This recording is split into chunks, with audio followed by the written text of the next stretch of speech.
কেমন আছেন সবাই? আশা করি ভালো আছেন সবাই। আজকে কলেজের স্যারের সাথে ঘটে যাওয়া একটি ঘটনা শেয়ার করব। ভিডিওটি শুরু থেকে শেষ পর্যন্ত দেখুন। পুরো ভিডিও না দেখলে কিন্তু বুঝতেই পারবে না। চলুন শুরু করি এখন। কলেজে ভর্তি হওয়ার প্রথম দিনটা ছিল খুবই সাধারণ। আমি আর আমার বান্ধবীরা মিলে নতুন ক্লাসে বসেছিলাম। হালকা উত্তেজনা আর অচেনা পরিবেশের গন্ধে সবকিছু নতুন লাগছিল। সবাই একে একে নিজেদের পরিচয় দিচ্ছিল। আমি তখনও বুঝিনি এই ক্লাসের এক কোণে দাঁড়িয়ে থাকা মানুষটা আমার জীবনের প্রতিটি সিদ্ধান্তের উপর প্রভাব ফেলবে। তিনি আমাদের ইংরেজি শিক্ষক, বয়সে অনেকটা বড়, গম্ভীর চেহারা। প্রথমে তার প্রতি আমার কোনো আগ্রহ ছিল না, কিন্তু ধীরে ধীরে তার দৃষ্টি আমার দিকে একটু বেশি সময়ের জন্য স্থির হয়ে থাকতে শুরু করলো। আমি প্রথমে বিষয়টিকে কাকতালীয় ভেবেছিলাম, হয়তো সবাইকেই এমনভাবে দেখেন, কিন্তু সময়ের সাথে বুঝলাম তার চোখ আমার চলাফেরা খুঁজে বেড়ায়। আমি যখন ক্লাসে ঢুকি তার মুখে এক ধরনের অদ্ভুত হাসি খেলে যায়। যখন প্রশ্ন করেন তখনও বাকিদের মতো সাধারণ নয়, যেন আমার উত্তর শোনার চাইতেও বেশি কিছু জানতে চান। আমি সবসময় মাথা নিচু করে দ্রুত জায়গায় বসে পড়তাম, যেন সেই চোখের ভার এড়িয়ে যেতে পারি। কিন্তু চোখের সামনে থাকা সেই দৃষ্টি বারবার আমাকে মনে করিয়ে দিত আমি যেন স্বাভাবিক অবস্থায় নেই। ধীরে ধীরে তিনি ক্লাস শেষে আমার সঙ্গে আলাপ জমাতে চাইতেন, অজুহাত দিতেন পড়াশোনার বিষয়ে কথা বলার। আমার খাতা হাতে নিয়ে অপ্রয়োজনে অনেক সময় ধরে পাতা উল্টাতেন। আমি ভদ্রতার খাতিরে হাসি মুখে উত্তর দিতাম, কিন্তু ভিতরে ভিতরে এক অজানা অস্বস্তি কাজ করত। মনে হতো আমার ব্যক্তিগত জায়গার দেয়াল কেউ নিঃশব্দে ভেঙে ফেলছে। প্রতিদিন সকালে কলেজে যাওয়ার সময় মনে মনে বলতাম, আজ হয়তো কিছু হবে না, আজ হয়তো তার দৃষ্টি আমাকে স্পর্শ করবে না। কিন্তু প্রতিদিনই সেই আশাটা ভুল প্রমাণিত হতো। আমি লাইব্রেরিতে বই পড়তে গেলে তিনিও হঠাৎ এসে পাশে বসতেন। করিডোরে একা দাঁড়ালে হালকা কথায় আলাপ শুরু করতেন। বন্ধুদের সঙ্গে থাকলে দূর থেকে তাকিয়ে থাকতেন। যতটা সম্ভব আমি নিজেকে ব্যস্ত রাখার চেষ্টা করতাম, কিন্তু তিনি যেন আমার প্রতিটি পা ফেলার শব্দ অনুসরণ করতেন। সময়ের সাথে সাথে আমার ভিতরে ভয় আর বিরক্তি জমতে শুরু করল, কিন্তু একই সাথে একটা বিভ্রান্তিও জন্ম নিল। কারণ তার দৃষ্টি যতই অনুচিত হোক, তবু কখনো কখনো সেই দৃষ্টি আমাকে নিজের গুরুত্বের কথা মনে করিয়ে দিত, যেন আমি কারো কাছে আলাদা হয়ে উঠেছি। আমি জানি এটা ভুল চিন্তা, কিন্তু আমার বয়সটা তখন এমন যেখানে অনুভূতির হিসাব খুব সহজে মেলানো যায় না।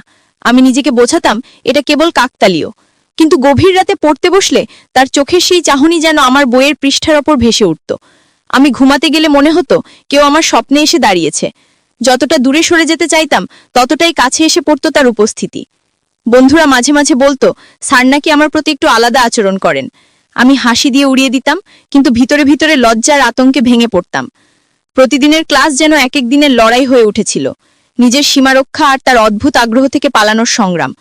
তবু আমি কলেজে যাওয়া বন্ধ করিনি, কারণ আমার স্বপ্নগুলো বড়, আমার লক্ষ্যগুলো স্পষ্ট। আমি জানতাম একজনের দৃষ্টি আমার পথ রোধ করতে পারে না, কিন্তু কখনো কখনো সেই দৃষ্টি আমার হৃদয়ের দরজায় অদ্ভুত এক কড়া নাড়ে। আমি বুঝে উঠতে পারি না সেটা ঘৃণার নাকি অন্য কিছুর ইঙ্গিত। ধীরে ধীরে আমি লক্ষ্য করলাম তিনি আমার প্রজেক্টের কাজগুলোতে অপ্রয়োজনীয় সাহায্য দিচ্ছেন, ছোটখাটো বিষয় নিয়েও আলাদা করে দেখা করতে বলছেন। বন্ধুরা কেউ কেউ ঈর্ষা করত, বলতো আমি নাকি স্যারের ফেভারিট হয়ে গেছি। কিন্তু আমি জানতাম এই ফেভারিট শব্দটার ভেতর কতটা অস্বস্তি আর জটিলতা লুকিয়ে আছে। একদিন দুপুরে ক্লাস শেষ হওয়ার পর তিনি আমাকে ডাকলেন, বললেন কিছু নোট দিতে হবে। আমি থমকে দাঁড়ালাম, ভেতরে ভয় কাজ করছিল, কিন্তু সাহস করে তার কক্ষে ঢুকলাম। তিনি সাধারণ কথাবার্তা শুরু করলেন, কিন্তু কথার ফাঁকে এমন কিছু ইঙ্গিত দিলেন যা আমার গাল গরম করে দিল। আমি কোনো মতে বের হয়ে এলাম। সারাদিন সেই ঘটনার কথা ভুলতে পারিনি। পরদিন সকালটা ছিল অন্য দিনের মতোই। কলেজের গেট পেরিয়ে ক্লাসরুমে ঢুকতেই বুকের ভেতর আবার সেই অজানা চাপা অস্বস্তি ফিরে এলো। যতই নিজেকে শক্ত রাখার চেষ্টা করি না কেন, তার উপস্থিতি যেন আমার সাহসকে ধীরে ধীরে খেয়ে ফেলে। আমি ক্লাসে গিয়ে চুপচাপ এক কোণে বসে পড়লাম। চোখ তুলে তাকাতেও ভয় লাগছিল, কারণ আমি জানতাম আমার দৃষ্টি তার চোখের সাথে মিললেই আবার সেই পরিচিত অস্বস্তি ফিরে আসবে, ঠিক যেমনটা প্রতিদিন হয়। এবং সত্যিই তাই হলো। তিনি ক্লাসে ঢুকে একবার চারপাশে তাকিয়ে থেমে গেলেন আমার মুখের ওপর। সেই একই অদ্ভুত দৃষ্টি, যেন কিছু একটা বলতে চাইছেন কিন্তু মুখে উচ্চারণ করছেন না। আমি তাড়াতাড়ি চোখ নামিয়ে নিলাম। ক্লাস শুরু হলো, কিন্তু তার কণ্ঠে আজ যেন অন্যরকম কোমলতা মিশেছিল। প্রশ্ন করলে উত্তর না দিলেও রাগ করলেন না, বরং হালকা হাসলেন। একবার তো আমার ডেস্কের পাশে এসে দাঁড়িয়ে খুব ধীরে ধীরে কিছু বোঝাতে লাগলেন। তার উপস্থিতি এত কাছাকাছি পেয়ে আমার শরীর শক্ত হয়ে গেল। আমি বইয়ের দিকে তাকিয়ে থাকার ভান করছিলাম, কিন্তু বুঝতে পারছিলাম তার দৃষ্টি আমার গালে আটকে আছে। পুরো ক্লাস জুড়ে আমার মনোযোগ ছিন্ন ভিন্ন হয়ে গেল। বারবার মনে হচ্ছিল সবাই যেন এই অদ্ভুত পরিবেশ টের পাচ্ছে, কিন্তু আশ্চর্যের বিষয় কেউ কিছুই খেয়াল করছে না। সবাই স্বাভাবিক, শুধু আমি এক অদ্ভুত মানসিক ঝড়ের মধ্যে আটকে পড়েছি। ক্লাস শেষে আমি দ্রুত বেরিয়ে যাওয়ার চেষ্টা করছিলাম, কিন্তু তিনি দরজার কাছে দাঁড়িয়ে আমাকে ডাকলেন, বললেন কিছু আলোচনা করতে হবে। আমি না বলতে পারিনি, কারণ ভদ্রতা শিখেছি। শিক্ষককে এড়িয়ে যাওয়াটা অসম্ভব মনে হয়েছিল, তাই পেছনে ফিরলাম। তিনি বললেন আমার লেখার ধরনটা নাকি অসাধারণ, আমি নাকি আলাদা। আমি বুঝতে পারছিলাম এটা প্রশংসার আড়ালে অন্য কিছু। আমি ধন্যবাদ দিয়ে সরে আসতে চাইলাম, কিন্তু তিনি বললেন লাইব্রেরিতে দেখা করতে, কিছু বিশেষ বই সাজেস্ট করবেন। আমি তখনও সিদ্ধান্ত নিতে পারিনি যাব কিনা, কিন্তু সেদিন সন্ধ্যায় মনটা এতটাই অস্থির হয়ে পড়েছিল যে আমি শেষ পর্যন্ত গিয়েই পারলাম। লাইব্রেরিতে তিনি আগেই এসে বসেছিলেন। আমি ঢুকতেই তার চোখে একটা অদ্ভুত তৃপ্তি ফুটে উঠল। তিনি কিছু বই দেখালেন, তারপর আলাপ শুরু করলেন। প্রথমে পড়াশোনার প্রসঙ্গেই কথা হচ্ছিল, কিন্তু ধীরে ধীরে বিষয়টা ব্যক্তিগত দিকে গড়াতে শুরু করলো। তিনি জানতে চাইলেন আমি অবসর সময় কি করি, আমার বন্ধু কজন, আমি কি সিনেমা দেখি। এসব সাধারণ প্রশ্নই হয়তো, কিন্তু তার চোখের ভাষা বলছিল তিনি অন্য কিছু খুঁজছেন। আমি যতটা সম্ভব উত্তরগুলোকে নিরপেক্ষ রাখছিলাম, কিন্তু বুঝতে পারছিলাম তিনি আমার ভেতরে ঢোকার পথ খুঁজছেন। একসময় হালকা কণ্ঠে বললেন আমি নাকি খুব ভিন্নধর্মী, আমার উপস্থিতি তাকে নাকি অন্যভাবে ভাবায়। আমি তখন শিউরে উঠলাম। শিক্ষক আর ছাত্রীর মধ্যে এই ধরনের কথাবার্তা স্বাভাবিক নয়। আমি উঠে পড়তে চাইলাম, কিন্তু তিনি থামালেন, বললেন ভুল বুঝতে না, এটা কেবল প্রশংসা। আমি আর কিছু না বলে সেখান থেকে বেরিয়ে এলাম। বাইরে আসতেই বুকটা ভারী হয়ে গেল। আমি জানতাম এটা শুধু শুরু, এরপরে আরো অনেক কিছু ঘটতে চলেছে। রাতে আমি নিজের সাথে অনেক কথা বলেছিলাম। আমি সিদ্ধান্ত নিয়েছিলাম তার সাথে আর এটা কোথাও দেখা করব না, যতটা সম্ভব দূরে থাকব। কিন্তু বাস্তবতা এত সহজ নয়। পরদিন থেকেই তিনি ক্লাসে আরো বেশি মনোযোগ দিতে শুরু করলেন। আমার প্রতি তার আচরণ এখন আরো বেশি স্পষ্ট। বন্ধুরা বলতো আমি ভাগ্যবান এমন শিক্ষক পেয়ে যিনি এত যত্ন নেন, কিন্তু আমি জানতাম এর পেছনে লুকিয়ে থাকা উদ্দেশ্যটা। প্রতিবার আমার নাম ধরে ডাকা, প্রতিবার চোখে চোখ রেখে হাসা, প্রতিবার কোনো না কোনো অজুহাতে কাছে আসা, সবকিছুই এখন আমার কাছে ভয় হয়ে দাঁড়িয়েছে। একদিন দুপুরে তিনি আবার আমাকে ডেকে পাঠালেন, বললেন প্রজেক্টে সাহায্য করবেন। আমি বারবার না বললেও তিনি জোর দিয়ে বললেন একসাথে কাজ করলে আমি ভালো নম্বর পাবো। আমি ভয় পেতে শুরু করলাম, কারণ এই মানুষটার হাতে আমার রেজাল্ট, আমার সার্টিফিকেট, আমার ভবিষ্যৎ সবকিছু। আমি চাই না কেউ আমার পরিশ্রমের ফল নষ্ট করুক, তাই অনেক ভেবে রাজি হলাম। সেদিনের পর থেকে আমি যেন এক অদ্ভুত জালে আটকে গেলাম। তার কাছ থেকে দূরে থাকাও কঠিন, আর কাছে গেলেও অস্বস্তি। প্রতিদিন এক অদ্ভুত ভারে দিন কাটে। রাতে ঘুমাতে গেলে তার চোখের সেই চাহনি চোখের সামনে ভেসে ওঠে। আমি জানি এটা ভুল, আমি জানি আমার উচিত দূরে সরে যাওয়া, কিন্তু আমার চারপাশের সবকিছু এখন তার নিয়ন্ত্রণে চলে যাচ্ছে। আমি বুঝতে পারছিলাম আমি যত দেরি করব এই পরিস্থিতি তত জটিল হয়ে উঠবে, কিন্তু কিভাবে নিজেকে মুক্ত করব সেটা তখনও জানতাম না। দিন যতই এগোতে থাকলো তার আচরণ ততটাই স্পষ্ট হয়ে উঠল। আমি বুঝতে পারছিলাম এখন আর এটা কাকতালীয় কিছু নয়, এটা পরিকল্পিত, উদ্দেশ্য প্রণোদিত। তার প্রতিটি আচরণে যেন লুকিয়ে আছে কোনো না কোনো অজানা ইঙ্গিত। আমি এখন ক্লাসে গেলেও আর আগের মতো মনোযোগ ধরে রাখতে পারি না। বইয়ের পৃষ্ঠা চোখের সামনে থাকলেও অক্ষরগুলো জট পাকিয়ে যায়। মনে হয় কেউ আমার চিন্তার ভেতরে ঢুকে গেছে। বন্ধুরা এখনো ভাবে আমি ভাগ্যবান, কিন্তু আমি জানি আমি একটা অদৃশ্য ফাঁদের মধ্যে পড়ে যাচ্ছি। প্রতিদিন সকালে আয়নায় তাকিয়ে নিজেকে জিজ্ঞেস করি আমি কি দুর্বল হয়ে যাচ্ছি, নাকি এই চাপ আমার সহ্যের বাইরে চলে যাচ্ছে। আমি সিদ্ধান্ত নিয়েছিলাম যে আমি যতটা পারি তার সাথে একা দেখা এড়িয়ে চলব, কিন্তু তিনি এখন নতুন নতুন অজুহাত বের করছেন। একদিন হঠাৎ করে বললেন কলেজের প্রজেক্টে আমার নেতৃত্ব দেওয়া উচিত। আমি রাজি হইনি, কিন্তু তিনি বললেন আমার ভবিষ্যতের জন্য এটা নাকি দরকারি। আমি বাধ্য হয়ে রাজি হলাম, আর সেই থেকেই শুরু হলো এক নতুন অধ্যায়। এখন প্রায় প্রতিদিনই আমাকে তার সাথে মিটিং করতে হয়, পরিকল্পনা করতে হয়।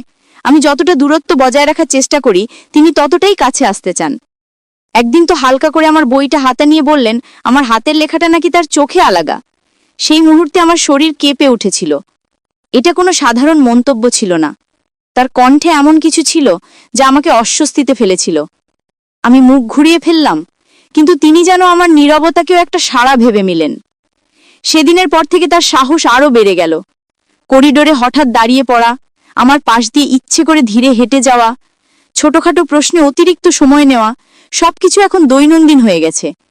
আমি মাঝে মাঝে ভাবি কারোর সাথে বিষয়টা শেয়ার করব, কিন্তু ভয় হয় কেউ বিশ্বাস করবে না। সবাই তাকে একজন শ্রদ্ধেয় শিক্ষক হিসেবেই চেনে। যদি আমি কিছু বলি উল্টো আমাকেই দোষারোপ করা হবে। এই ভয়ের মাঝেই আমি প্রতিদিন নিজের সীমানা রক্ষা করার চেষ্টা করি, কিন্তু তার আচরণ যেন সেই সীমানাকে ধীরে ধীরে ক্ষয় করে দিচ্ছে। একদিন ক্লাস শেষে আমি দ্রুত বেরিয়ে যাচ্ছিলাম। হঠাৎ পেছন থেকে তিনি ডাক দিলেন। আমি থামতে চাইনি, কিন্তু পা যেন থেমে গেল নিজের অজান্তেই। তিনি বললেন, আমার প্রজেক্ট নিয়ে কিছু গুরুত্বপূর্ণ আলোচনা করতে হবে। আমি না চাইতেও রাজি হলাম। আমরা এক নিরিবিলি ক্লাসরুমে ঢুকলাম। সেখানে তিনি প্রথমে সাধারণভাবে কথা বললেন, কিন্তু কিছুক্ষণ পর তার কণ্ঠস্বর বদলে গেল। তিনি বললেন, আমি নাকি ক্লাসের সবার থেকে আলাদা, আমি নাকি তার প্রিয় ছাত্রী, আমার উপস্থিতি তাকে নাকি বদলে দিয়েছে। আমি বুঝতে পারছিলাম এখন আর এটা কোনো ভুল বোঝাবুঝি নয়, এটা ইচ্ছাকৃতভাবে বলা কথা। আমি তখনও নিজেকে সামলে বললাম, আমি শুধু একজন ছাত্রী এবং আমাদের সম্পর্ক সেখানেই শেষ হওয়া উচিত। কিন্তু তিনি হালকা হেসে বললেন, কিছু সম্পর্ক বইয়ের পাতার বাইরেও গড়ে ওঠে। আমি চুপ করে গেলাম। ভেতরে যেন এক অজানা ভয় জমে উঠেছিল। আমি উঠে চলে যেতে চাইলাম, কিন্তু তিনি বললেন, একটু দাঁড়াও, কথা শেষ হয়নি। আমি তখন আর কিছু না শুনেই বেরিয়ে এলাম। বাইরে এসে শ্বাস নিতে কষ্ট হচ্ছিল।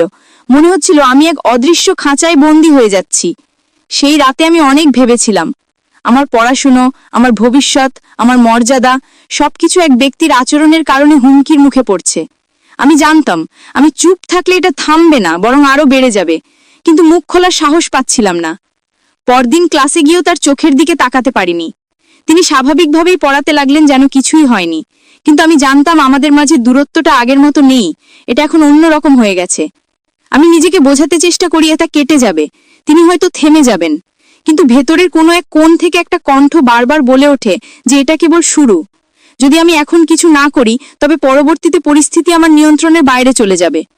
আমি বুঝে গিয়েছিলাম আমার জীবনের সবচেয়ে কঠিন লড়াইটা শুরু হয়ে গেছে। এই লড়াইটা কারোর সাথে নয়, একজন অজানা আগ্রহের সাথে, একটি অবাঞ্ছিত দৃষ্টির সাথে, আমার নিজের ভয় আর দ্বিধার সাথে। আমি জানতাম এই লড়াই আমাকে একা লড়তে হবে। পরিস্থিতি এখন এমন জায়গায় এসে দাঁড়িয়েছে যেখানে চুপ করে থাকা মানে নিজেকে ধ্বংসের দিকে ঠেলে দেওয়া। আমি অনেক ভেবে সিদ্ধান্ত নিলাম যে আমাকে কিছু একটা করতে হবে। হয় সরাসরি তাকে বোঝাতে হবে তার আচরণ আমার জন্য কতটা কষ্টদায়ক, নয়তো কাউকে বলতেই হবে। কিন্তু কথা বলা যতটা সহজ মনে হয় ততটা নয়। আমার ভেতরে এক অদ্ভুত ভয় কাজ করে। যদি কেউ বিশ্বাস না করে, যদি সবাই ভাবে আমি অতিরঞ্জিত করছি। তাছাড়া আমি জানি তার অবস্থান আমার থেকে অনেক শক্তিশালী।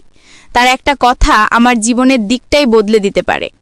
এসব ভেবে প্রতিদিনই আমার সাহস আবার হারিয়ে যায়। আমি চুপ করে নিজের মধ্যে সরে যাই। কিন্তু তিনি ততটা চুপ থাকেন না, তার আচরণ আরও বেশি বাড়ছে। এখন তিনি আমার নোটবুকে মন্তব্য লিখে দেন, বলেন তার মতে আমি নাকি শুধু একজন সাধারণ ছাত্রী নই, তিনি আমার চোখে নাকি কিছু পড়েন। এই ধরনের কথা শুনতে শুনতে আমার ধৈর্য হারিয়ে যাচ্ছিল। আমি এমনকি কলেজে যাওয়া নিয়েও চিন্তা করতে শুরু করলাম। কিন্তু আমি জানি পালিয়ে যাওয়া সমাধান নয়। আমি অনেক কষ্ট করে এখানে পৌঁছেছি। আমার স্বপ্নগুলো এত সহজে ভেঙে যেতে দিতে পারি না। তাই আমি একটা পরিকল্পনা করলাম। আমি ঠিক করলাম এবার থেকে সবকিছু লিখে রাখব। তার প্রতিটি কথা, প্রতিটি আচরণ, প্রতিটি ইঙ্গিত, সবকিছু। যদি কখনো প্রয়োজন হয় তাহলে আমি জানব আমার হাতে প্রমাণ থাকবে। এই ভাবনা থেকেই আমার আত্মবিশ্বাস কিছুটা ফিরে এলো। তবু ভয়টা পুরোপুরি যায়নি। একদিন হঠাৎ তিনি বললেন ক্লাসের বাইরে একটা বিশেষ ওয়ার্কশপ হবে, সেখানে আমার উপস্থিতি খুব দরকার। আমি প্রথমে অজুহাত দিতে চেয়েছিলাম, কিন্তু তিনি এমনভাবে বললেন যে না করা অসম্ভব। আমি বাধ্য হয়ে রাজি হলাম। সেই দিনটা আমার জীবনের অন্যতম অস্বস্তিকর দিন ছিল। ওয়ার্কশপের নামে তিনি কয়েকজন ছাত্রছাত্রীকে ডেকেছিলেন, কিন্তু আশ্চর্যের বিষয় শুরু থেকেই তিনি আমার উপর মনোযোগ দিচ্ছিলেন। এমনকি ছোটখাটো উদাহরণেও আমার নাম টানছিলেন। আমি বুঝতে পারছিলাম তিনি ইচ্ছে করেই সবাইকে বোঝাতে চাইছেন যে আমার সাথে তার আলাদা একটা সম্পর্ক আছে। আমি লজ্জায় মাথা নিচু করে বসেছিলাম। দিন শেষে যখন সবাই চলে গেল তখন তিনি বললেন একটু থাকতে। আমি প্রথমে না বলতে চেয়েছিলাম, কিন্তু তিনি বললেন আমার প্রজেক্ট নিয়ে আলোচনা করতে হবে। আমি থেকে গেলাম। তারপর যা হলো তা আমার মনে গভীর ছাপ ফেলে দিল। তিনি কথার ফাঁকে এমন সব ইঙ্গিত দিলেন যা আর শিক্ষকের ভাষা নয়। আমি একটাও কথা না বলে উঠে দাঁড়ালাম এবং বললাম, আমার সীমা এখানেই, আমি এই ধরনের আচরণ সহ্য করব না। তিনি প্রথমে অবাক হয়ে গেলেন, তারপর বললেন আমি নাকি ভুল বুঝেছি। আমি কোনো জবাব না দিয়ে বেরিয়ে এলাম। বাইরে এসে আমার হাত কাঁপছিল, চোখে পানি চলে এসেছিল। কিন্তু সেই মুহূর্তে একটা জিনিস বুঝতে পেরেছিলাম, আমি ভয়কে জয় করেছি। আমি জানি এটা শেষ নয়। তিনি হয়তো আবার চেষ্টা করবেন, হয়তো অন্যভাবে চাপ দেবেন, কিন্তু এখন আমি আর আগের মতো দুর্বল নই। আমি এখন জানি আমার সম্মান আমার হাতে, আমার সীমারেখা আমি নিজেই নির্ধারণ করব। পরের দিন ক্লাসে গিয়েও আমি তার চোখের দিকে তাকালাম। এবার আর দৃষ্টি এড়িয়ে যায়নি। তিনি তাকিয়ে রইলেন, কিন্তু আমি স্থির ছিলাম। তার হাসি আগের মতো ছিল না। হয়তো তিনি বুঝে গেছেন আমি আর সহজ শিকার নই। আমি এখন জানি কিভাবে নিজেকে রক্ষা করতে হয়। কিন্তু একই সাথে এটাও জানি যে আমার লড়াই এখানেই শেষ নয়, এটা কেবল শুরু। সামনে হয়তো আরো বড় চ্যালেঞ্জ আসবে। হয়তো আমার সিদ্ধান্তের জন্য আমাটা অনেক কিছুর মুখোমুখি হতে হবে, কিন্তু আমি প্রস্তুত, কারণ আমি আমার ভেতরের ভয়কে জয় করেছি। আমার আত্মসম্মানকে আমি হেলায় ফেলতে দেব না। আমি ঠিক করেছি আমার প্রতিটি পদক্ষেপ এখন থেকে দৃঢ় হবে। আমি কাউকে আমার স্বপ্নের পথে বাধা হতে দেব না। তার দৃষ্টি যতই আমাকে অনুসরণ করুক, আমি আমার গন্তব্যে পৌঁছে যাব। আমার সাহসী সিদ্ধান্তের পর কিছুদিন যেন সবকিছু একটু থেমে গিয়েছিল। ক্লাসে তিনি আগের মতো আচরণ করতেন না, তার দৃষ্টি কিছুটা ফিকে হয়ে গিয়েছিল। আমি ভেবেছিলাম হয়তো সবকিছু এখন শেষ, হয়তো তিনি অবশেষে বুঝে গেছেন সীমারেখার গুরুত্ব। কিন্তু বাস্তবতা এতটা সহজ ছিল না। কয়েকদিনের নীরবতার পর তিনি আবার শুরু করলেন। এবার তার কৌশল ছিল ভিন্ন। সরাসরি কিছু না করে পরোক্ষভাবে আমাকে চাপে রাখার চেষ্টা করলেন। কখনো আমার উত্তরকে ইচ্ছা করে ভুল বলে মন্তব্য করতেন, কখনো প্রজেক্টে নম্বর কমিয়ে দিতেন। আমি বুঝতে পারছিলাম তিনি চাইছেন আমি নিজে থেকেই তার কাছে যাই, আমি যেন বাধ্য হই তার সাথে কথা বলতে। কিন্তু আমি আর আগের মতো নই। আমি এখন জানি নিজের সম্মান কিভাবে রক্ষা করতে হয়। আমি মুখ বুজে সহ্য না করে প্রমাণ জোগাড় করতে শুরু করলাম। প্রতিটি অন্যায্য মন্তব্য, প্রতিটি নম্বর কমানোর ঘটনা আমি লিখে রাখছিলাম। আমার বন্ধুরাও লক্ষ্য করতে শুরু করল যে তিনি আমার প্রতি অন্যায় আচরণ করছেন। আমি ধীরে ধীরে তাদের সঙ্গে কথা বললাম। কিছু বন্ধু প্রথমে বিশ্বাস করতে চায়নি, কিন্তু পরে যখন নিজের চোখে ঘটনাগুলো দেখল, তখন ওরা পাশে দাঁড়ালো। আমার ভেতরের ভয় আস্তে আস্তে আত্মবিশ্বাসের রূপ নিচ্ছিল। একদিন কলেজে একটি বড় প্রেজেন্টেশন ছিল। সবাই প্রস্তুত ছিল। আমার অংশটিও ছিল গুরুত্বপূর্ণ। আমি খুব ভালোভাবে উপস্থাপন করলাম, কিন্তু তিনি বিচারকের আসনে বসে ঠান্ডা মুখে বললেন, আমি প্রত্যাশা অনুযায়ী পারিনি। আমার মধ্যে মুহূর্তেই রাগ আর হতাশা জেগে উঠল। আমি জানতাম এটা ইচ্ছাকৃতভাবে করা হয়েছে। আমি আর চুপ থাকলাম না। প্রিন্সিপালের কাছে সরাসরি গিয়ে পুরো ঘটনাটা জানালাম। আমি প্রথমে ভেবেছিলাম তিনি হয়তো বিশ্বাস করবেন না, কিন্তু আমি যখন সব প্রমাণ পেশ করলাম, আমার নোট, আমার বন্ধুদের সাক্ষ্য, তার লেখা মন্তব্য, সবকিছু একে একে তুলে ধরলাম, তখন প্রিন্সিপাল চুপ হয়ে গেলেন। তিনি আমাকে ধৈর্য ধরতে বললেন এবং তদন্তের আশ্বাস দিলেন। সেই রাতটা আমার জীবনের সবচেয়ে দীর্ঘ রাত ছিল। আমি বিছানায় শুয়েও ঘুমাতে পারিনি। ভেবে যাচ্ছিলাম কাল কি হতে পারে। তিনি যদি প্রতিশোধ নেন, তিনি যদি আমার ভবিষ্যৎ নষ্ট করেন। কিন্তু পরের দিন সকালে কলেজে গিয়েই বুঝলাম আমি একা নই। আমার সাহস অনেককে সাহস দিয়েছে। আরও কয়েকজন ছাত্রী এসে জানিয়েছে যে তার কাছ থেকেও তারা অস্বস্তিকর আচরণের শিকার হয়েছে, কিন্তু কখনো মুখ খোলেনি। আমরা সবাই মিলে অভিযোগ জমা দিলাম। কলেজ কর্তৃপক্ষ একটি তদন্ত কমিটি গঠন করল।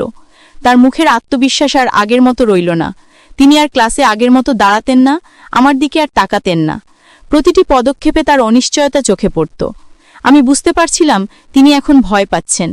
এই ভয়টাকেই আমি আমার বিজয়ের প্রতীক মনে করলাম, কারণ এতদিন আমিই ভয় পেতাম, আজ ভয় তার চোখে। এই লড়াইটা সহজ ছিল না। প্রতিটি মুহূর্তে আমার আত্মসম্মান, সাহস, লক্ষ্য সবকিছুর পরীক্ষা হয়েছে, কিন্তু আমি হেরে যাইনি। আমি প্রমাণ করেছি যে একজন ছাত্রীর কণ্ঠও শক্তিশালী হতে পারে। আমি জানি এই ঘটনার প্রভাব আমার জীবনে দীর্ঘস্থায়ী হবে। হয়তো অনেকে পিছনে থেকে কথা বলবে, হয়তো কেউ কেউ দোষারোপও করবে, কিন্তু আমি গর্বিত, কারণ আমি নিজের মর্যাদা রক্ষা করেছি। আমি দেখিয়েছি নীরবতা কোনো সমাধান নয়। ভুলের সামনে দাঁড়িয়ে সত্য বলাটাই একমাত্র পথ। এখন আমি প্রতিদিন আয়নায় তাকিয়ে হাসতে পারি। আমি জানি আমি আর সেই ভয় পাওয়া মেয়েটি নই। আমি এখন নিজের জীবনের নিয়ন্ত্রণে আছি আর কেউ আমার স্বপ্নের পথ আটকাতে পারবে না। তার দৃষ্টি আমার জীবনের এক কঠিন অধ্যায় ছিল, কিন্তু সেই দৃষ্টি আমাকে শিখিয়েছে কিভাবে মাথা উঁচু করে নিজের পথ চলতে হয়।